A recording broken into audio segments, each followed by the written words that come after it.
Today, we're going to be talking about something that most of you guys are probably not ready to hear, but you definitely need to hear. Today, we're talking about why neurodivergent women need to decenter men. If you're a neurodivergent girly who grew up with this idea that you need to people please and you need to always overcompensate and especially over explain around people, then you have trained that voice within your head that says that you need to do a lot for people in order for people to like you, which is never true. The people that like you actually like you for what you do for yourself. And that is why in today's world where everything is so focused on dating shows, who you're dating, who's the hottest guy, all of this and all of that, it is so important that you take a step back before you try to conform to what society wants you to focus on, which is dating, and then you focus on yourself. Because if you're someone who wants princess treatment, if you're someone who wants the soft life, it is incredibly important that you can facilitate that for yourself. And I'm not talking about that you can go out and buy Birkins for yourself and you can buy yourself a Lamborghini and take yourself on 5 trips a week or whatever it is you believe that getting princess treatment or the soft life is. I'm talking about the fact that you need to facilitate your own peace and growth. And your own peace and growth doesn't happen in an environment of hastiness. It doesn't happen in an environment where you constantly need to keep up with what everyone else is doing or what everyone else is telling you to keep up with. Because in reality, when society tells you need to keep up with dating or you need to have a man to be fulfilled or all of this that you see out on social media because everyone's sharing their partner, everyone's sharing their relationship or whatever they're doing. That's something that trains you to believe that you're not a part of the society that you need to be a part of in order to feel normal. And that will keep you having low standards. It will keep you having low self-esteem because it's a constant cycle of you feeling like you're not going to be enough. Because you know what happens when you do enter a relationship as a neurodivergent girly who hasn't kept her peace, who isn't ready to set her boundaries? You will keep on breaking yourself down instead of building yourself up. Because when you enter a relationship without having worked on yourself first, especially as a neurodivergent who probably has been compromised a lot throughout their life, you will be very vulnerable. When you enter a relationship with someone who's not ready to facilitate your growth or who just sniffs out that you're actually pretty vulnerable, they're going to take advantage of that and they're going to make you seem like you're wrong for wanting certain things in your life. And if you haven't trained the muscle within you, the strength within your soul to know that anything less is not worth your time, then you're constantly over and over again going to fall into a trap of being around men and being around people that are going to devalue you, and you're going to feel less and less after each relationship, yet you're still going to seek relationships with terrible people because you feel like if you don't seek out a relationship, then you're not good enough, then you don't fit in, then you're not worthy of love. You need to focus on your own self-love first. You need to decenter men. In order to become the dream girl, in order to become the girl that everyone wants, or in order to just become the girl who gets the things she wants and the treatment she wants and the soft life she needs as a neurodivergent, you need to slow down. It's not about taking more stuff upon your plate and going out and dating and focusing on your looks and focusing on working out and focusing on doing your work.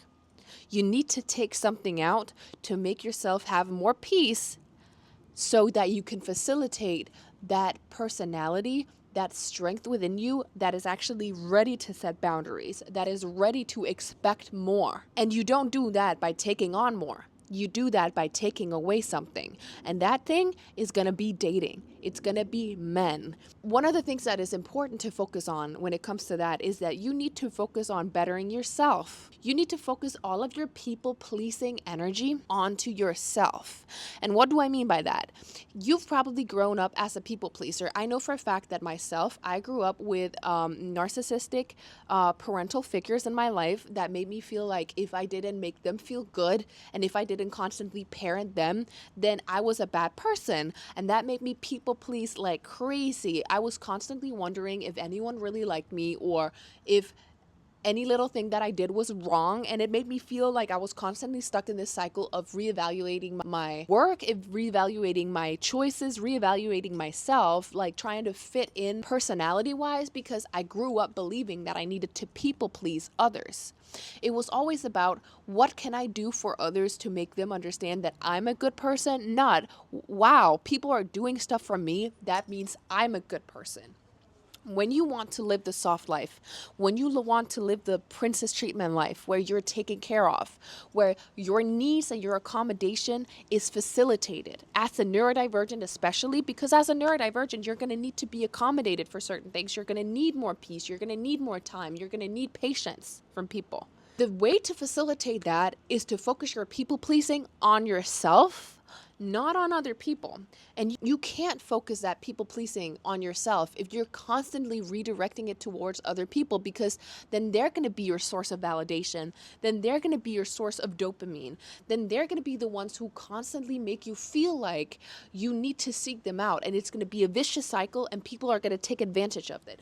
They're going to know that you're some type of person who always wants to have people's validation in order for you to feel better. And they know that essentially you don't really feel good about yourself. You need to switch that around.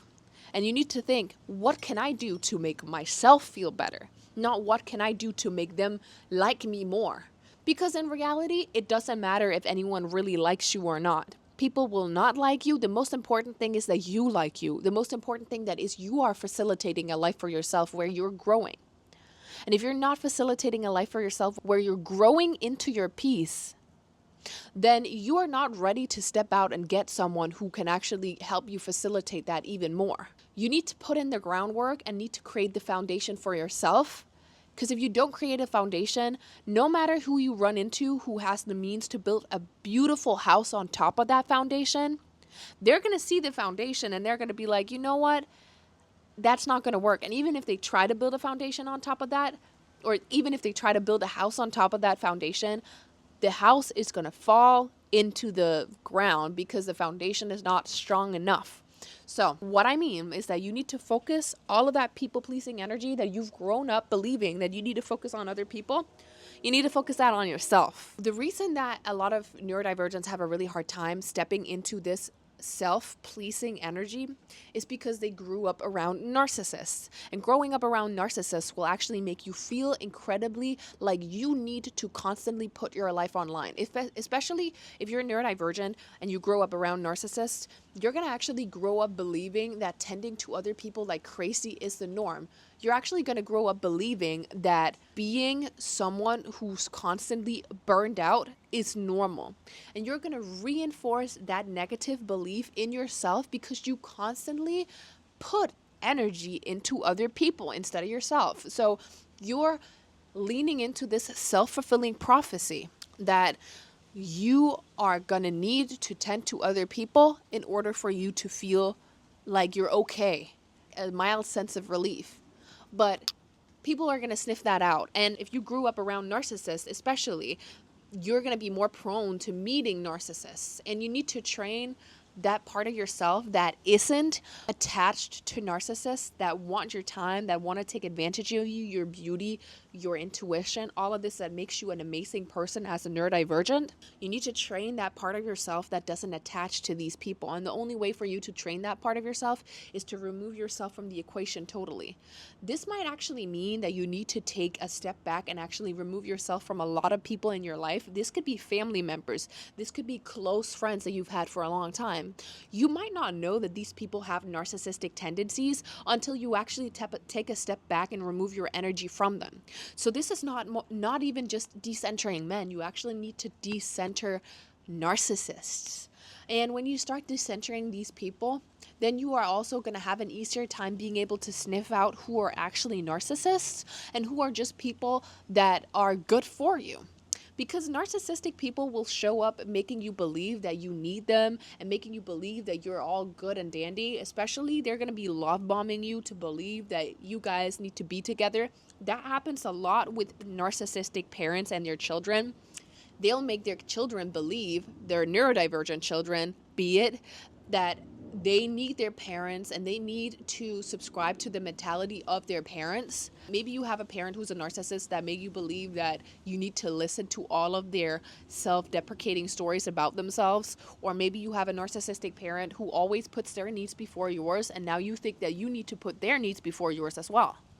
That's something you grow up with. That's something you've been trained to believe. And if you don't get that training out of your head and take the distance that you really need, then you're not able to actually reflect upon the treatment you've gotten. It's going to take a while for you to get rid of that cycle that you've been repeating. But when you take a step back, then you're suddenly going to notice that not everyone in life are treated like this. And instead of being resentful and instead of thinking, well, why am I not getting this treatment? Why am I not getting treated better? Why am I not getting princess treatment?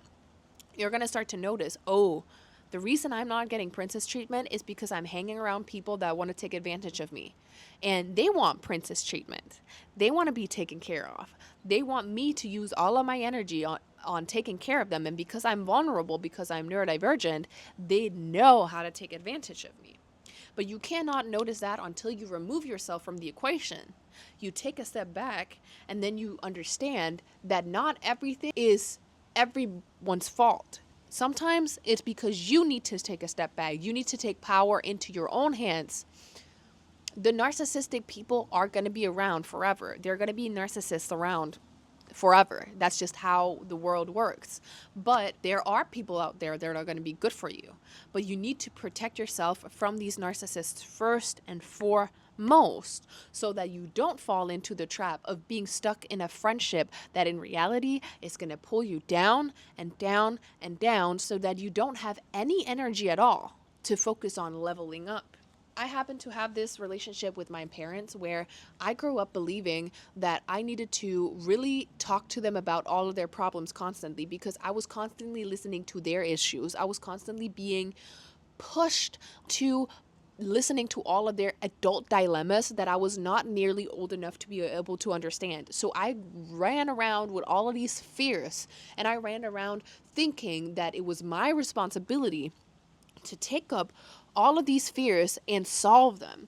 And in reality, I couldn't solve them, and that's why it became even more of an issue, because I knew that I couldn't do anything about it. So I started to believe that the whole world was against me, because if I can't do anything about it, and this is just how the world works, then that must mean that this world is a terrible world and that I'm not deserving of any good treatment. But in reality, I was looking around at everyone else in the world, and I'm like, you know what? These people are able to get treated well. These people are able to do whatever they want to do. Why am I not like this? And the logic started to click for me when I suddenly actually removed myself from these narcissists, and I realized, oh, you know what? These people actually only reinforce this idea that something bad is going to come my way. They only want me to feel like something bad is going to come my way so that I don't take the steps to make myself better. Because when bad people make me feel bad, then I'm going to feel like I can't take action. Then I'm going to stunt myself from being able to take action. And I'm actually going to have a much harder time working on myself, because all of my time is going to be spent around these people because I don't know what to do without them. And it's going to be spent worrying. It's going to be spent having fear towards everything. And it's going to be spent resenting everyone who has it better than me, because I was raised to believe that you need to resent anyone who has it better than you. This is why when you start leveling up as a neurodivergent, a lot of your neurodivergent friends, or maybe even your family members, are going to start trying to pull you down into believing that you can't really do all of this. You can't really become it all and have it all. Because maybe they want to make you believe that your neurodivergence is always going to set you back. You can never achieve this because of your neurodivergence. Or they're going to make you believe that in the end, we're all still the same. I actually ran into this as a neurodivergent myself. I used to have this neurodivergent friend, and her and I got along really well because we had things we could talk about. But then when I started to level up and I started removing myself more, and I didn't spend as much time around the environments that me and her usually hang out at, then suddenly she kept telling me that, oh, well, you know what, we're both neurodivergent. It's so hard to be us. So she put us in this we group where it's all focused on what we experience. And in reality, I wasn't really experiencing that. I was actually becoming better, and I was actually becoming more self-aware. I was working on myself. I was taking responsibility for my own life, and I wasn't subscribing to having a victim complex anymore. When I started to level up, I would get these comments about my looks. I would be getting comments like, wow, you didn't used to look like this, or wow, you're always getting your nails done, huh? Wow, you're always traveling, huh? And I started feeling a little weird. I'm like, wow, you really want to comment about all of the things that I do? And you're sitting here, and every time I come back, you're sitting and doing the same thing you've always been doing over and over, and nothing has changed about you. Who's the person in the wrong here? Who's the person who's the bad one? Not bad, but essentially, who's the one who is able to level up and who's the one who's not? Because she really wanted me to feel like I couldn't level up because we were on the same wavelength. And that will also happen to you maybe with family members, because they will see that you take chances and you take risks and you take liberties to make yourself better, and they don't want to see that. They want to see you fail so that it doesn't make them feel any worse. They want you to feel bad so that they can console you, so that they can tell you it's not that bad. And that makes them feel better because that makes them understand that you're not better than them. When you're in a conundrum, when you're in a bit of a period of your life where you're having a lot of issues, then people love to tell you that, oh, it's not that bad, you'll get over it, which is not bad. The right supportive people will always help you get better, but the people that secretly don't want to see you progress, they will tell you that so that you don't progress, so that you just go back to them. Every time you're crying, you go back to them to talk to them about, oh, I feel so bad. And they're like, oh, don't worry, it's normal to feel bad. Instead of working on what makes you feel bad, you just go to them to get consoled. Which is why it's so important to actually cut out family members and friends that make you feel bad for taking steps towards becoming better. I know for a fact that back when I was younger, back when I was in high school, I had to cut out my whole friend group because I was making a lot of advances in my life. I was actually becoming a much better person, much more self-aware, and I was actually doing a lot of things that my friends weren't really doing, especially because we were in high school and I had a lot of success already. I was doing my own business. I was working for myself instead of working at a normal job like other normal teenagers were. And I got invited to a lot of events, and I got invited to a lot of stuff that the average 17-year-old probably wasn't going to get invited to. And that made my friends feel kind of like, you know, every time I was talking to them, it was like, oh, they didn't really want to talk to me because I was doing something that they weren't doing, and they didn't really know what to tell me. And I remember I was going to go out with one of them one time, and we had nothing to talk about. And all of the conversation we had was essentially about how I was back then. Oh, this is how I was back then. And I remember one of the people that I went out with, she told me that, oh, are you sure that's what you want? Are you sure that's who you are? Because that's not how I remember you. Mind you, I was 17, I was 16, I was young back then. Of course, my life is going to be way different. I'm going to be a different person. But these people will try to sniff you out to figure out what you've done to become better. And then when you have become better, they will try to figure out a way to make you feel like you haven't really moved that far. And it is important for you to understand that you have moved a long way, but you need to decenter these type of people in your life to be able to understand that you're actually moving forward.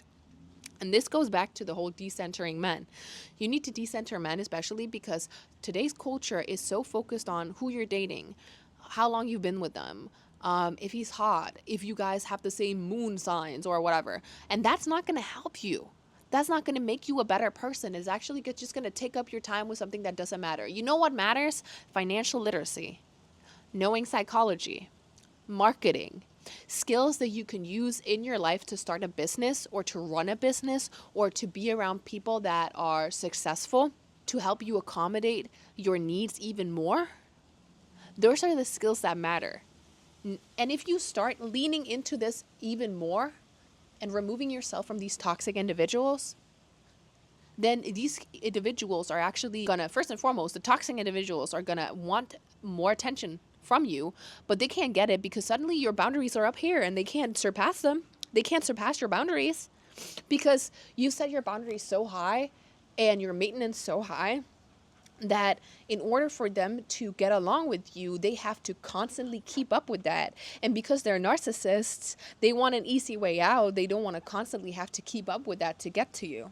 So they just leave you be. But the successful people that are good to be around, they're going to be easier to be around because suddenly you set your standards high. Suddenly you are in better environments. And suddenly the successful people, they understand that you understand your worth. And they value that a lot. So you'll be around more people that can facilitate you better instead of focusing all of your time and your energy on men. Instead of focusing all of your time and your energy on people that don't do anything for you. Are they doing anything for you? No. Why are you focusing all of your energy on them? I don't know. It is something where you get stuck on this, you get stuck in a cycle where you believe that you need to constantly be around people, all of this to make you yourself feel better. And in reality, it's just to make you unable to move up socially. And when you're constantly focusing on all of these men and all of that, especially if you're someone who wants to get princess treatment and you're constantly focusing on all of these guys you won't go on dates with, you're not going to have time to focus on yourself, sweetheart. You're not going to have time to learn how to protect yourself mentally. And you're actually not going to get the clarity that you actually truly need to be able to see what you actually truly want. When you step back and you remove yourself from the equation of dating, dating is a game. You either date to win or you date to get played, which is why you need to take a step back and learn how the game works and learn how to make yourself the best player before you even enter that. Before you even take the chances of putting yourself in a compromising situation, because dating will be compromising for a lot of people if they don't have the right boundaries, if they don't know what they want. So you need to remove yourself from that. You need to protect your energy. You need to understand who you are as a person before you try to be something for someone else. Because in reality, you're just going to end up being something for someone else, not being something for yourself. And every time that person leaves you, because you're going to be the one who gets left, you're not going to be the person who leaves anyone, then you're going to end up feeling empty yet again. You're going to end up feeling like you are a failure. And that's going to reinforce the idea inside you that you need other people to validate you. So you need to retract. You need to be by yourself. You need to protect your energy. You need to gatekeep yourself so that people can't get to you, so that only the people that actually deserve your energy can get to you. You need that peace. You need not to subscribe to people that want to take advantage of you. And you don't know who wants to take advantage of you till you sit back and you observe. Maybe you'll end up finding someone really nice along the way who will actually be perfect for you, because you sat down and you focused on yourself and you focused on what you wanted and you focused on your own boundaries and your own life. But you can't do that unless you actually take men out of the equation. So I hope you guys liked today's video. It was a bit of a lot, but sometimes we need to talk about a bit of that and a bit of that to figure out what's really beneath the surface. And I believe wholeheartedly that you can get any type of treatment that you really want. You just got to know where to start. And where to start is usually by setting boundaries. And setting boundaries doesn't happen when you're already in this compromising situation where you don't have the energy to figure out what those boundaries are. You need to take the step back and get peace. Peace is one of the most expensive and most sought after commodities. And that's why a lot of people want to ruin your peace, because they know what peace can do to people. Peace can make you indestructible. That's why you need to retract. That's why you need to build that fortress of peace, so that anytime that peace is disturbed just a little bit, that person is not worth your time. You know that every time that peace is disturbed just a little bit, your intuition goes off, because you know what happens when you get really, really a lot of peace? your intuition gets stronger. Your intuition gets better. And you are not someone who picks up on the wrong signs and ends up in compromising situations, because your intuition already picked up on everything for you. That's what you need to do. Get the peace, heighten your intuition. And then one day when you apply yourself, when you get the peace, when you strengthen your intuition, the relationship, your dream life is actually going to become your life, because you created those boundaries and you focused on manifesting your own dream life instead of trying to be something for someone. Anyways, hope you guys liked today's video. I'm happy to be here, and I hope you guys have a great day. And I love you. Bye.